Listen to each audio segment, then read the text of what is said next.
Hey, welcome to Book World: The Great Escape. I'm author CJ Peterson. Over here is my co-host, author Michael Scott Clifton. Down below, we have Brandon Jones from Imagine, Arkansas, who we'll get to in just a minute. Mike, how are things in your author world? Pretty busy. We, as you well know, we had the Longview or East Texas Comic Con last weekend, and we did really well. And there was a lot of people there, as you well know, and and that's close to home for us. So it's nice to be able to go to a Comic Con where you're not driving hours and hours away to get to them. And anyway, we had a really good time, and like I said, we did very well at the Comic Con. I've got another one coming up. The Bell County Comic Con is going to be August 1st and 2nd. That's a huge Comic Con that is held in Belton, around Temple, South Central Texas, and we've always done really well there. But it is about a 5-hour drive to get there from Mount Pleasant. So that'll be the next weekend, and then there is an author fest that we'll be attending at the W. Walworth Harrison Public Library in Greenville, Texas. We went to it a couple of years ago. They actually had it in the library, and they outgrew that very quickly. So they're now having it in the convention center, and there'll be over 70 authors there. If you can't find a book in a genre that you like, then there probably isn't one. So we're looking forward to it, and I like those kind of events because whereas you may not sell a bunch of books, it's a great chance to network with fellow authors and, talk and renew connections and things because, we often cross paths. And of course, we're supportive of each other as well and want them to be successful. And then at the end of August is the Piney Woods Comic Con, which will be in Lufkin, Texas, which is not far from where Melanie and I graduated from college at SFA Stephen F. Austin in Nacogdoches. So we're kind of familiar with the area. So looking forward to that. And I got a phone call last night. I have to be careful because I don't know about you, Brandon, and you, CJ, but I get a lot of spammers and scammers. It's unceasing. And usually when I don't recognize a phone call, I'm not going to answer it. But this one had a area code that was, from where we live, and they called back after I didn't answer, and it turned out it was a person who worked at Reach 8 here, which was a consortium of about 75 schools where I taught public educator for 38 years, and she was I think their curriculum director. Anyway, she belongs to, she's now retired, but they have a readers group, a retired teachers readers group, and they want me to come present Nice. what I do, how I became a writer, and bring books with me. So that came out of the blue. So it always makes you feel good when you get things opportunities like that. So I'm really looking forward to that, and I enjoy visiting with groups, with clubs, creative writing groups, etc., because you get a chance, to sort of talk about how the craft, so to speak, instead of just always promoting your books. So I really enjoy that. And anyway, that's what's up with me for this week. Awesome. That's very cool. Yep. This weekend, we had the East Texas Comic Con in Longview, as you said. And I had my Star Wars costume on, and Vic Mignogna actually named my original character because, as some of you know and some of you don't, there was not a red-headed Jedi Knight. And so I made an original character, and he said, "Do you have a name for it?" And I said, "No," because I have a backstory for her. I just didn't have a name for her. And so he named my red-headed Jedi Knight character, and the name is Kane Juten. So I thought that was pretty cool. So now it has a name. So my original character has a name. But as far as the author world, this weekend I actually picked up 2 really cool books from this really cool author. I wonder who that could be. I hear they're good books. Yeah, could it be that they're from, I don't know, author Michael Scott Clifton? Oh my gosh, signed autographed books from, oh my gosh, author Michael Scott Clifton. Very cool. So I got some cool books for this weekend. And yeah, there were 3,200 people at the East Texas Comic Con, so it was very well attended. Tons of fun. And I love the Comic Cons that I actually run because they are family friendly, and I love the fact that we can advertise it. We have a cosplay showcase on Saturday, and then we have, and it's all ages, and then we have the cosplay parade on Sunday. And my favorite part, I love the cosplay costumes. I mean, they're amazing. Being a cosplayer myself, I have several different ones, but my favorites are the littles. The littles are just downright adorable. And there was one actual little baby who was an Ewok. So cute. And so I love the cosplays, and I love the fact that the parents bring the kids out, especially. And the older ones have these intricate cosplays that were just phenomenal. And then there was everything on the in between, and they were just amazing. We literally had somewhere between 53 to 56 cosplayers, and they were hands down phenomenal this year. So anyone who came out and who did them, you guys were amazing. So well done. We also have, as you said, we have Piney Woods Comic Con in Lufkin, Texas on the 29th and 30th. Mark your calendars for that. And then on the 19th and 20th of September, Victoria Fan Fest down in Victoria, Texas. So mark your calendars for that one as well. Again, they're all family friendly, the ones that I run. And we have cosplay showcase. So make sure to come down, bring your favorite cosplay out there. I usually am in a cosplay on Saturday, and we'll see what I can come up with. I have some good ones. So each one's always fun. As far as my author world, as far as my books, I actually have one coming out soon. It's the multi-author one, and it's a fantasy one regarding dragons. That's the first one to come out. And I'm working on the trilogy as well, but I need that first one to come out before I can continue working on the trilogy one. But those are coming out soon. So that's what's going on in my author world. But today, we're going to be walking with Brandon Jones of Imagine Arkansas. Welcome, Brandon. Thank you so much for having me. I enjoyed all that, and now I need a nap because y'all have done so much. I'm so tired now. Oh, thank you. So Imagine Arkansas. For those who don't know, why don't you explain first of all what it is? So Imagine Arkansas is a nonprofit 501(c) that operates in the state of Arkansas. This is our first full year, and we donate comic books, graphic novels to kids, say through schools, libraries, CYS, anywhere there are kids to teenagers present. We donate those free of charge. And just to help literacy rates, and there's all this data on comic books and how they help reading comprehension and all that. So that's pretty much the gist of it. Now, I saw online the pictures that you sent me. They had backpacks. So do you give them backpacks and comic books? So we did a backpack drive last year, and then this year we've doubled the size of backpacks that we have that we're going to give out. So of course we do school supplies in those, but we also throw in several comic books and things like that. Oh, nice. Stickers, stuff that kids like, right? And adults too, I suppose. But just to get interest in reading, especially comics. And That's very cool.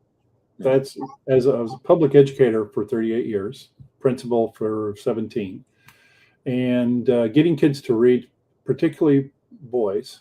Okay, girls at some time, but it was a real problem with boys, and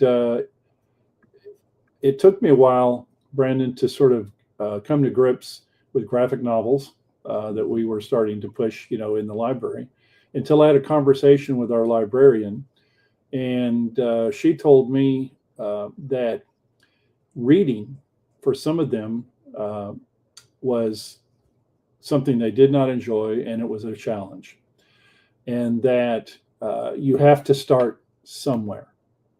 You have to start somewhere. And that graphic novels, comic books, as well, were a form. You have to read.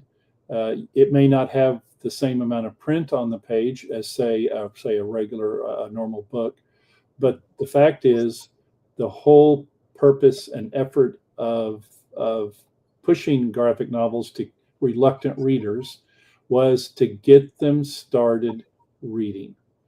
because you have to start somewhere. And, it made sense to me then after talking, but it didn't make sense to me before that. And so that is a great mission, what you're doing, because reading and anything that gets kids reading, as you had pointed out, is something that we should all push. And you have to start somewhere. You never know what a graphic novel will lead to, but even if it doesn't ever lead to, a novel like War and Peace or, Great Expectations or something like that, the fact that reading is taking place is an important thing. And I commend y'all, your organization, for doing that. Thank you. Yeah. Can I piggyback on that, or do you guys have another question? Go ahead. All right. So this whole thing started at the request of teachers. Is there some comic books that you can give me to put in my class to get these kids to read, which echoes the very same sentiment that you had, right? Right. And so that was back in 2023. So we did that a little while. And then in 2024, my business partner, he moved to Mississippi and divested. And we were also in a small convention business with someone who turned out to be not a very good person, right? So as we broke off those business relationships, we're like, what can we do now? Because our whole approach with the comic shop has always been very community minded. But, pushing free comics and getting people to donate to the store didn't really have the same, didn't feel like it would have the same impact as, say, a nonprofit. And so we decided, in all the chaos of 2024, that we would start a 501(c). And so that's how it started. And then I used a group out of Nashville that sets up nonprofits, because it's crazy amount of paperwork on the federal side. And all of them are former teachers. So I had a phone call with the lady who works there, and she has an autistic son. And he refused to read anything until he picked up a comic book. And so she was telling me how impactful. She was crying. This lady was crying on the phone. And she was just telling me how amazing this whole idea is and how she was excited and all that. So, yeah, you're right. I mean, sometimes it's a comic book that gets people going. And she said he was like reading newspapers and all this other stuff now. So stuff like that is, that's really the reward that we get from doing this. Very cool. Yeah.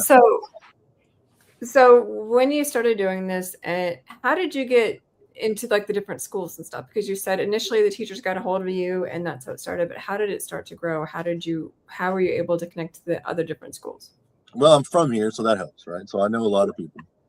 But also when the board came on, they also had a lot of connections too. Then we have a lot of customers that are teachers and things like that. So it really was just more like a word of mouth marketing type deal.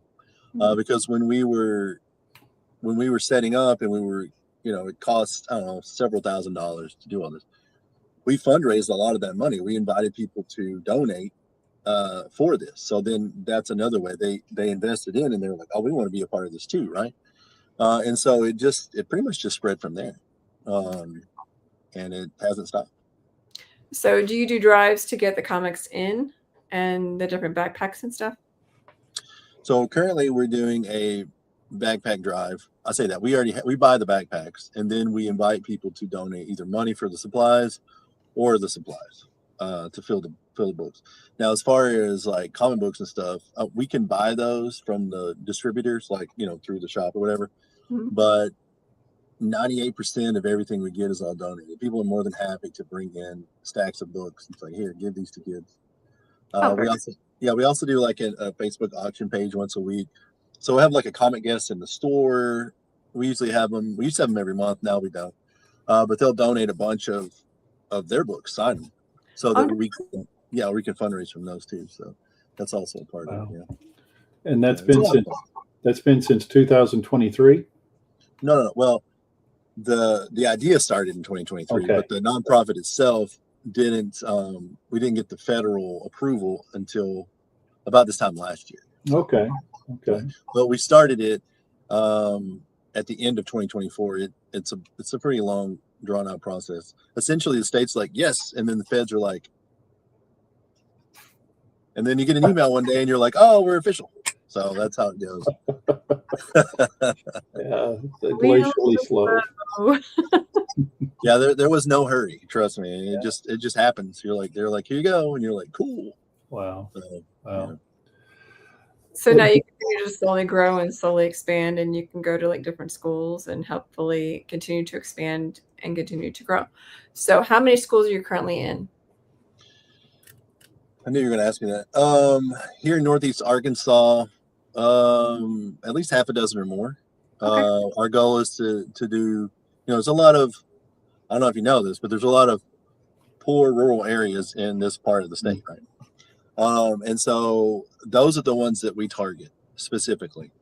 We do stuff with like Jonesboro schools, but Jonesboro schools has a ton of money, and most of those students are pretty well kept, right? Mhm. So it's your smaller schools. I know they've consolidated a lot here, but there's still a lot of areas that are primed for this, and they love it. They're like, "Thank you so much." They think it's the coolest thing ever. We got to deal with the Malco, where we're doing giveaways for Spider-Man next week. They want to expand out to Fayetteville and all their Malcos in the state of Arkansas. So it's really kind of just I guess grassroots would be the appropriate word. It's just kind of the little fire is getting bigger fire as it goes, So it's very exciting. Very So, cool. so schools that are budget challenged, particularly when it comes to buying, say, additional reading materials, those are the ones that y'all try to target. Yeah, not just with backpacks, but also with books as well. Like their Right. libraries will donate graphic novels and things like that, for sure. Yeah.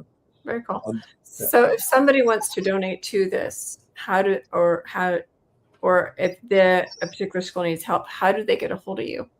So if they want to donate like money, there's links on the website. They can do that in my store if they're local. If they want to donate goods, they can do that here, or they can we've had people mail stuff to us.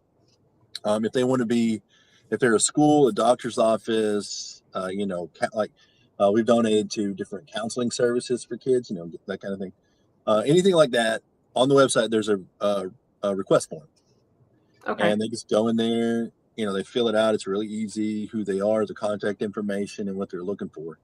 And then we're able to communicate that and set up. Like we did a local CYS donation this year. We actually had board games. We picked them up in Rogers. Somebody brought us a tub of board games. And the lady was like, "Do you have board games?" I was like, "Yep, we do." And so she took almost everything we had. Wow. So yeah, that's pretty exciting, right? And so I try to make it as easy as possible to either get the items that you need or to donate, money or whatever items to us. So Okay. So the website is Bonesy Jonesy Comics. That's BONESY JONESYCOMICS.com for those who are listening. yeah, you can go there and there's an Imagine tab that you can click on. There's also, you can go to, I think Facebook has the link directly to the Imagine part of the website. Eventually, the nonprofit will branch off to its own website. It's just kind of baby steps that we have, but it's worked out really well. Okay. So yeah, if you go to Facebook, you can actually look up Imagine Arkansas on Facebook, and it will take you. He's saying that there's a link on Imagine Arkansas's Facebook page. It'll take you directly there. And Instagram and TikTok. And Okay. Yeah. Look at us, huh? TikTok. Look at that. I actually found you on TikTok, so yeah. Yeah, very cool. So not only does he have this, he actually has a book called Legend of Willa Jean Baker. Yes, that's the rumor. The rumor is also, it's just crazy. I'm going to say it. The rumor is it's also going to release this Saturday at my store. Finally. So let me give you some history of this book. There's a story behind the story. So this book in 2024, which was a crazy year, right? We've already established this, right? Partners leaving, all this stuff. So it was originally a comic book. I had a publishing deal and everything. And so the artist that I'd hired, come to find out, he had used AI on the art. Oh, no. Yeah, so we had to cancel the book. My publisher let me out of my contract because I'd already dropped like $2,000 creating this book. Comics are very expensive to make. You have page rates and all the stuff you have to pay. And so, that was a very frustrating year. Retail was also down that year. So it was very much a gut check kind of stuff. So I was like, why don't I just write it in a book? Because one of my grad degrees is in English and writing and all this. So that's where it started. And it took me about a year and a half. I worked on it. I didn't get in a hurry. I have all this other stuff going on, right? Nonprofit, whatever, and the store. And then finally, early this year, I finally finished enough to send off to an editor for, take a look at the pacing and everything. Then I got that back. And I was like, I can line edit this book. And I will never line edit a book ever again. But I saved myself $300. I will gladly pay that next time. But anyway, that's the story behind the book. And then formatting it for like Amazon and Barnes and Noble was its own special nightmare because, I'm going into this as a complete noob. So I didn't have it formatted for a 6x9, right? So I had to reformat it. And then when I did that, it messed up all the formatting I had. So then and the book's like 600 and something pages. So it takes 45 minutes to go through this book and reformat the whole thing. So anyway, here we are, and it's finally coming out. I'm just happy to get it. I'm like, please someone buy it so I can start on the next book. So why don't you tell us what it's about? Well, that would ruin the mystery, wouldn't it? Getting something. So the book. So true crime has always been one of my favorite things. Unsolved mysteries as a kid. I used to watch it in the dark, and it used to scare me to no end. But I all loved it, right? So sometime in the late 90s, I saw this interview with this teenager and her dad, and I'll tone down everything that happened. Essentially, she was taken and trafficked, and she survived. And the whole time I was watching this interview, I was like, what is this dad thinking? Because she was like, talking about, and he was just sitting there. I'm like, man, this guy has got to be on the inside wanting pure revenge on these people, right? For what they did. So I kind of logged that in my mental Rolodex. So when I thought about, 15 something years later, however it was, I was like, what do I want to write about? I was like, this story kind of popped in my brain. So that's kind of where the story starts is this father-daughter relationship. He's dying of this terminal brain cancer. And it's a weekend of her 18th birthday, and he's trying to tell her, but she only wants to go to this party. And so, they have this teenage dynamic, right? And so she sneaks out and she gets taken. Not like the movie, but you know what I'm saying? Mm-hmm. And so things happen, right?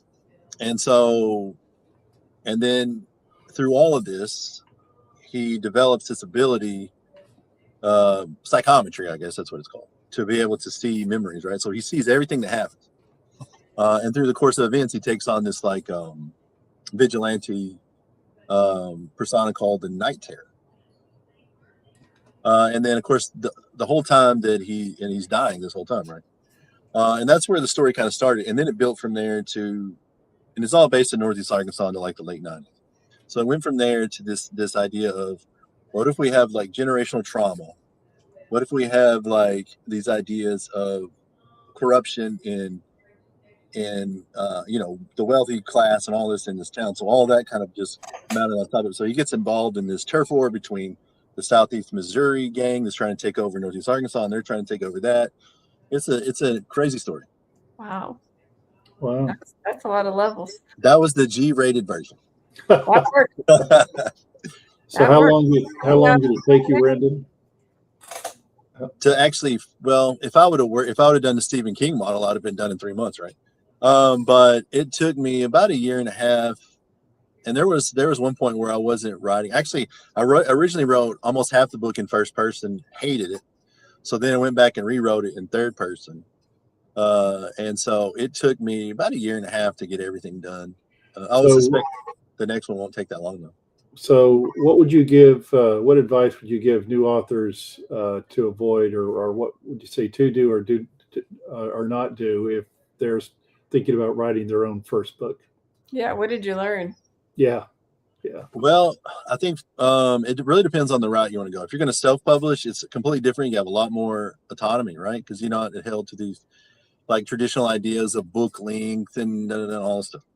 So if you're going to self-publish, I think first of all, you got to be able to market yourself. And and write something that you enjoy. Mm-hmm. You know, because it's not, you don't necessarily need to give fan service. Obviously, you want to throw something in there you think people like, but ultimately, the story needs to be something that you enjoy. And then it's up to the audience to be like, wow, that's really good. I never thought of that. Give them something new, and not the same old thing, because even within my story, I mean, it sounds, it's a revenge stories have been done, but even in this story, it's not your normal revenge story. So I try to keep it a little bit different. Like if you've ever played the Last of Us game, it's a zombie game, but it's really about the characters more than the zombies, and stuff like that. So I really try to keep it character focused with the violence and all this other stuff kind of in the periphery, as just a side byproduct of what is actually the characters are going through. So I would say pick a story that you like, that you're passionate about, and just start writing. I'm not a plotter, so I don't plot. I have the idea of a beginning and an end, and then big moments, and then I just start writing, and then I just discover the people, and I let them tell the story to me. That's my approach. Not everybody's like that, though. I know a lady who wrote a book, and she plotted the whole book out, and I'm like, I feel like I'm back in grad school. I can't do that. No, we call them planners or pantsers. We're pantsers. Okay. Yeah, okay. Yeah, I feel that's probably the best approach, because to me, that's the most creative part, right? Because that's the spontaneity and in the moment, because the characters will tell you what they want to do next at some point, right? When you discover yeah. Well, there's characters do it. Yeah, there's advantages and disadvantages, and of course we've talked about it in previous episodes, but as unrepentant pantsers, we're right there with you. So yeah, let the story come from you and flow as it goes. I literally know the main character and basic idea of the story. I never know the ending, never know the middle. Really kind of don't know hardly any of the other characters, and I just write. Yeah. To heck with storyboarding blueprints. Yeah. Those get out the window. No storyboards, no blueprints. Nothing. I keep a running tally of the characters, and that's pretty much how it goes. So to learn more about Brandon and Imagine Arkansas, like I said, you can head over to his website on BonesyJonesyComics.com. That's BonesyJonesyComics.com, and look under the Imagine tab, or you can go over to Facebook under Imagine Arkansas. So there's links there. He's also on TikTok, and he's also on Instagram, right? Instagram. Perfect. Yes. Yeah. Yes. So they're both there. But you can check out, it's an awesome charity, and they're helping kids all over Arkansas. So help them expand their reach, and you can do that. You can also check out The Legend of Willa Jean Baker come this Saturday. The book apparently is well worth the read, because it's been out there, it's been worked on for a year and a half. So make sure to check it out. We have a few minutes left. Is there anything you'd like to add, Brandon? No, I just appreciate y'all having me on and giving me space to talk about the nonprofit. I really don't have anything to add, but thank you. Yeah. Awesome. Well, next week we have Sarah Garrett from the Golden Quill Writers President. So looking forward to have Sarah coming on. In the meantime, make sure to check us out next week, and we will see you guys then.